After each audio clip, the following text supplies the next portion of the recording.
Yesterday I had started the lesson deep water and had explained half of the lesson, that how the author William Douglas,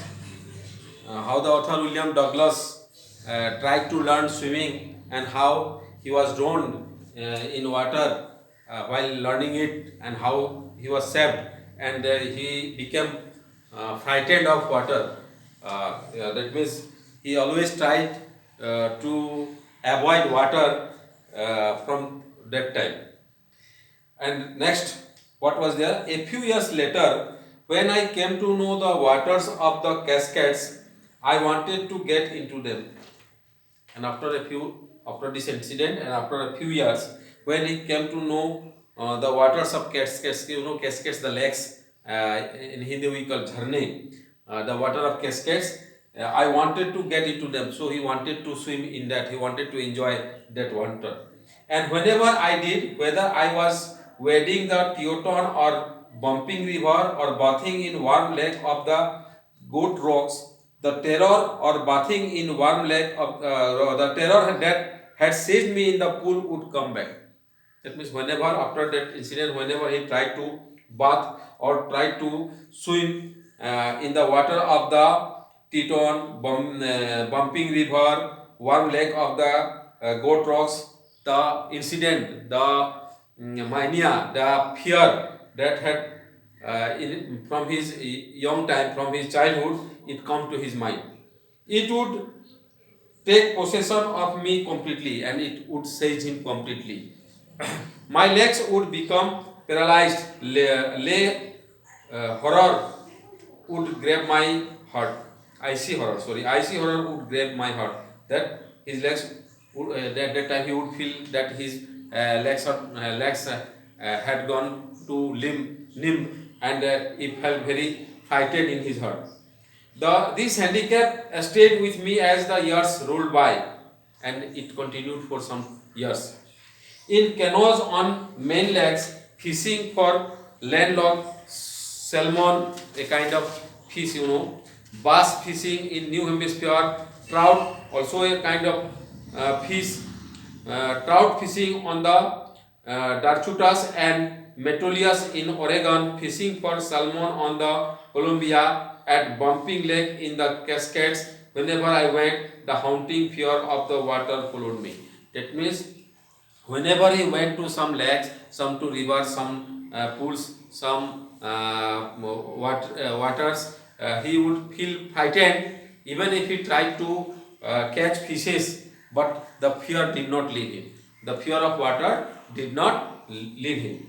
I went.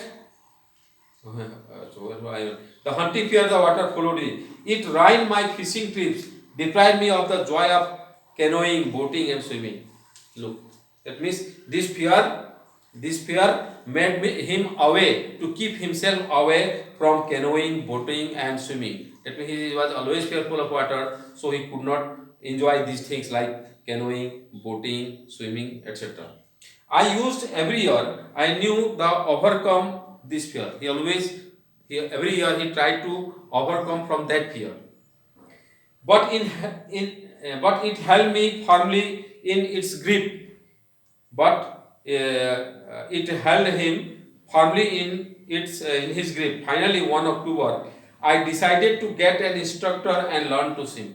And finally, he thought that he would get an instructor, will learn from an instructor, and would learn how to swim. I went to a pool and practiced 5 days a week, an hour each day. And then he went to a pool and practiced for 5 days a week and 1 hour each day. The instructor put a belt around me. That means the instructor had put a belt around the author. A rope attached to the belt went through the pulley that ran on the overhead cable. That means over the pool there was a cable, and with the belt a rope was connected with the with a rope with the pulley, and and whenever he tried to swim in the pool, the pulley also, the rope also went with him. He held on the end of the rope, and we went back and forth. Look, with the help of the pulley, with the help of the rope, he tried to swim across the river, and it was a safety belt, you can say, that it would not let him drown in the pool. Back forth. He held to the end of the rope, and we went back and forth across the pool, hour after hour, day after day, week after week. That means it continued for a long time. On each trip across the pool, a bit of the panic seized me, and whenever he completed one trip, it gave me some pain to him. Each time, the instructor relaxed his hold on the rope, and I went under some of the whole terror returned, and my legs froze. Whenever the instructor would rope, keep the rope stop, then he would go, some part of his body went into the water, and he again became frightful. Again his legs became frozen and became numb. It was 3 months before the tension began to slack.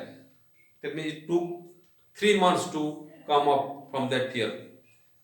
Then he taught me to put my face under water and exhale, and to raise my nose and inhale. And then the instructor taught him how to face the water and exhale, and to raise his nose and inhale. I repeated the exercise hundreds of times, and the author repeated this exercise hundreds of times. Bit by bit, I said part of the panic that seized me when my head went under water. Look, whenever his head had gone under the water, it gave him something, that means pained him. It is also fearful for him. Next, he held me at the side of the pool and had me kick with my legs. Next time, the instructor would hold him on the side of the pool and kick, and also taught him how to kick his legs in the water. For weeks, I did just that, and for weeks he kept continuing this exercise. At first, my legs refused to work. Look here. At first, the legs of the author refused to work; they did not work. But they gradually relaxed, and finally, I could command them. And gradually, he learned how to use his legs, and at last, he was able to take command, able to control these legs. Thus, piece by piece, he built a swimmer, and thus, slowly or gradually, the instructor made him a swimmer. And when he had perfected each piece, he put them together into an integrated whole. That means everything, whenever whatever the art is there, whatever training he was needed, everything when he was given by the instructor, he was now in a position to become a complete swimmer. In April, he said, "Now you can swim. Dive off and swim the length of the pool, crawl, stroke." That means at the last of the April, at the end of the April, the instructor told him that now he was a complete swimmer and he could swim across the pool easily. I did. The instruction was finished, and he was able, and the instruction was also finished. But I was not finished. But the author says that he was not finished. I still wondered if I would be terror stricken when I was alone in the pool. I tried it. I swam the length up and down. Teeny vestiges of the old terror would return, but now I could frown and say to that terror, trying to scare me, well, here is to you, look, and off I would go for another length of the pool. That means now the terror did not completely left him, but whenever he went to the water, at first he would be frightened, but whenever he would be frightened, he faced them, he answered him, and then he would then he would be able to swim across the pool. This went on until July, and this continued for July. But I was still not satisfied. But the author was not satisfied till now. I was not sure that all the terror had left, and he was not, till now, he was not sure, he was not assured, he was not in confident that the terror had left him. So I went to Lake Wentworth in New Hampshire, dived off a dock at Tricks Island and swam 2 miles across the lake to Stamp Act Island. Look, so he to know that he had to understand or to know that the terror had left him. He went to the New Hemisphere and dived off a dock at Trigis Island and swam 2 miles across the lake of Stamp Act Island. I swam the crawl, breaststroke, side stroke, and backstroke, whatever art is there.